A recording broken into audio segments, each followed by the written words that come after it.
dernière semaine, dernière ligne droite pour les émissions politiques, sur l'émission Zigzag, bien entendu. Ici même, Bassin Labou, avec une verture à l'arrière qui me fait penser à une profession de foi que j'ai dans la main ici. 19e canton, avec Saint-Paul, bien sûr, hein, la plus grand canton qui existe.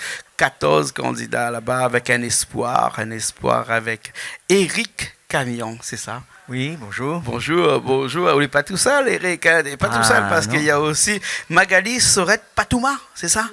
Hein? Soré-Patouma. Soré-Patouma, Soré. On ne dit pas Sorette, on dit Soré. Soré, hein? Excusez-moi.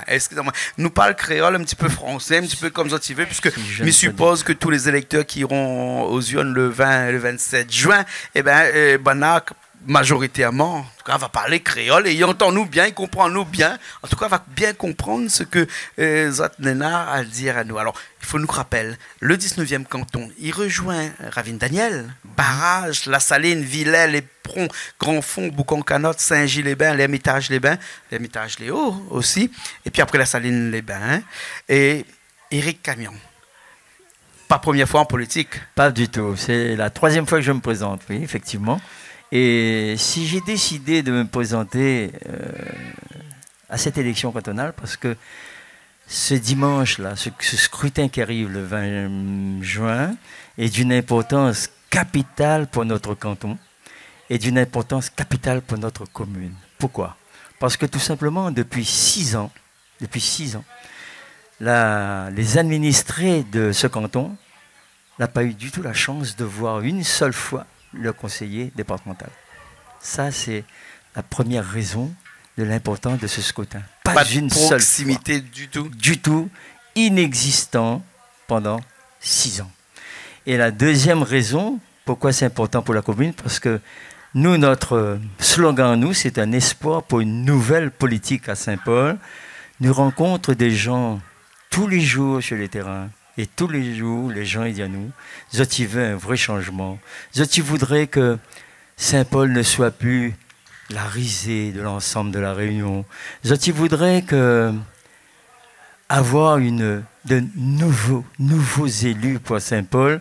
Et il y en a des noms actuellement, des candidats actuellement dans ce canton-là, que Zoti ne peut plus. Zoti a estimé que c'est des noms à déshonorer la commune, à déshonorer les Saint-Paulois.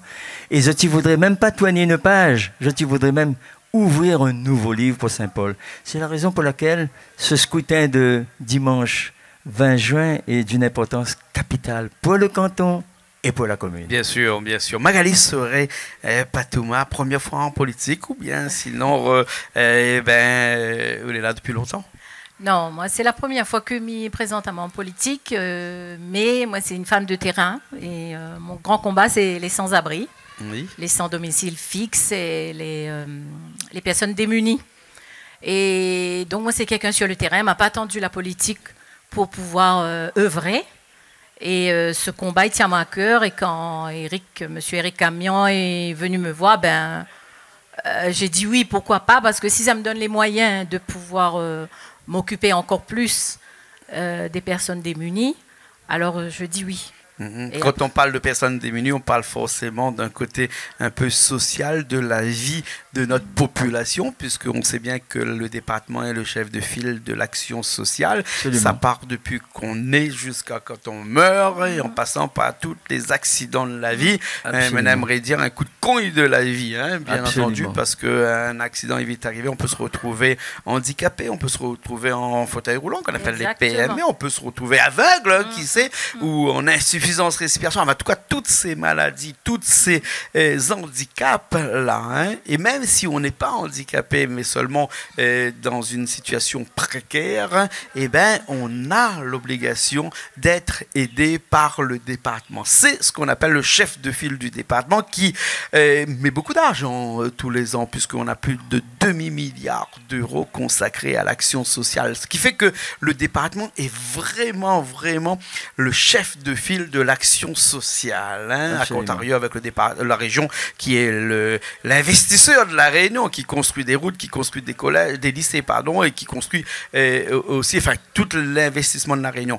Le département et son côté social, est-ce que d'après vous, monsieur Eric Carmian, c'est quelque chose qui fonctionne bien ou bien sinon il y a beaucoup de choses encore à revoir? Il y aurait beaucoup à faire pour nos personnes âgées. Et c'est la raison pour laquelle je me suis présenté aussi à cette élection, parce que je me suis rendu compte que souvent les élus parlent des personnes âgées, mais ne parlent que des personnes âgées. Et puis il n'y a rien qui se fait après. Tandis que je me suis engagé pour mes personnes âgées parce que tout simplement, j'estime qu'aujourd'hui, il y a énormément de gens qui sont âgés, qui sont seuls, qui sont malades, qui sont dépendants, qui sont handicapés.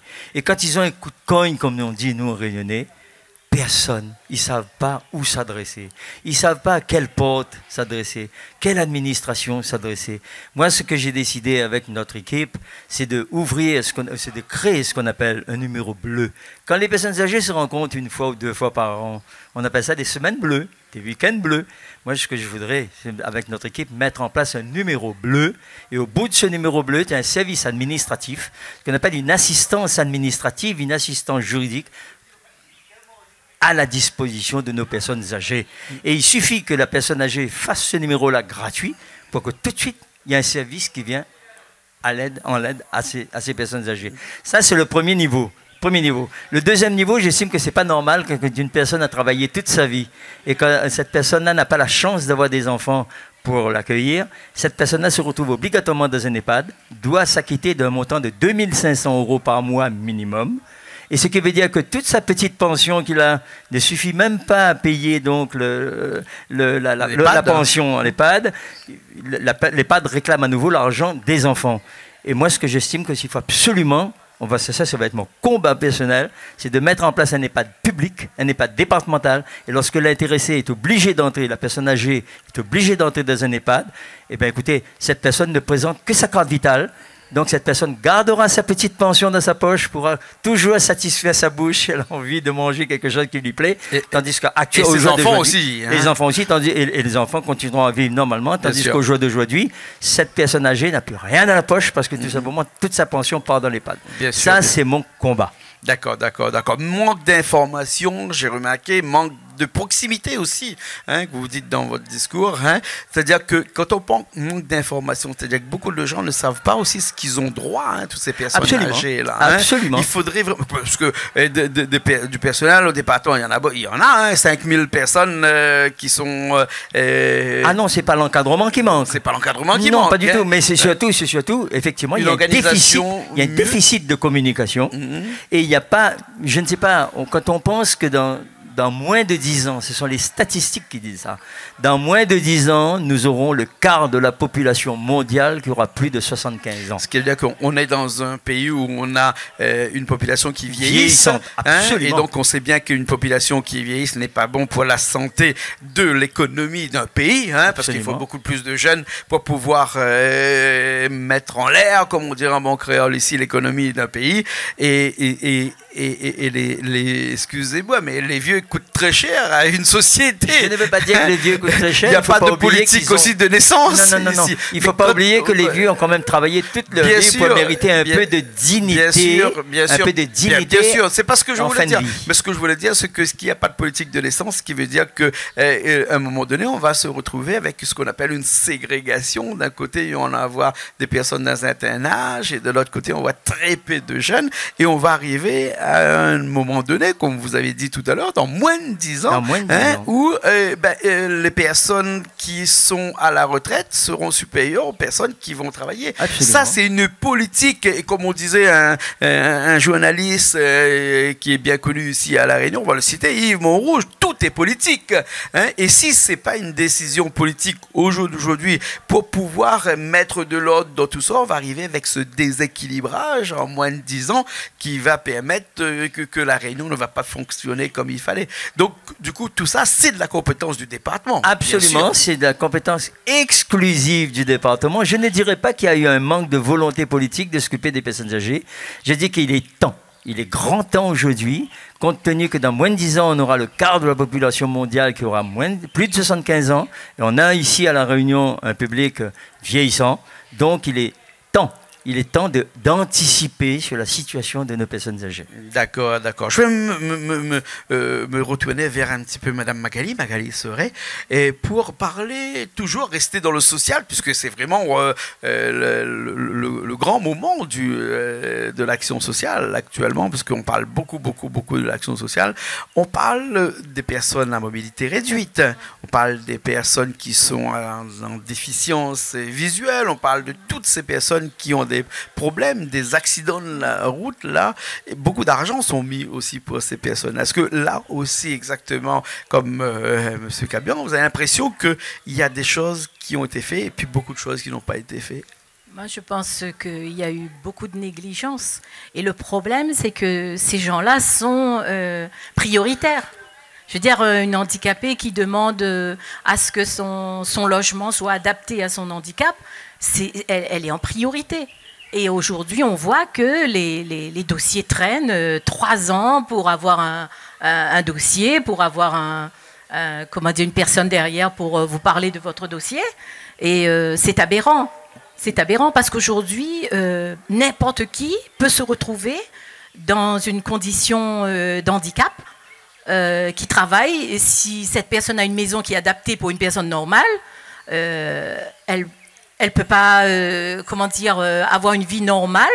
Il faut changer son logement, il faut adapter son logement à son handicap. Mais où est le problème alors? Parce qu'on sait bien que l'argent ne manque pas. Département 1,160 milliard d'euros, qui est le budget primitif du département. Et avec tout ça, c'est quand même actuellement une des seules entreprises, qu'on va dire, une collectivité plutôt, qui est soi-disant le mieux gérée, puisqu'il n'y a pas de dette, il n'y a pas de déficit, il n'y a pas d'action de la Cour des comptes au département. Donc, ce qui veut dire que si l'argent ne manque pas et qu'on a le budget qu'il faut, parce qu'ils n'ont jamais été en déficit depuis un bout de temps, où est le problème alors? Alors, moi, ce que je voudrais surtout ajouter, c'est qu'il est inacceptable aujourd'hui. Il est inacceptable que quand quelqu'un fait une demande pour améliorer son logement. Ce qui veut dire que quand quelqu'un fait une demande pour améliorer son logement, c'est qu'il y a besoin, et d'autre part que cette personne n'a pas les moyens.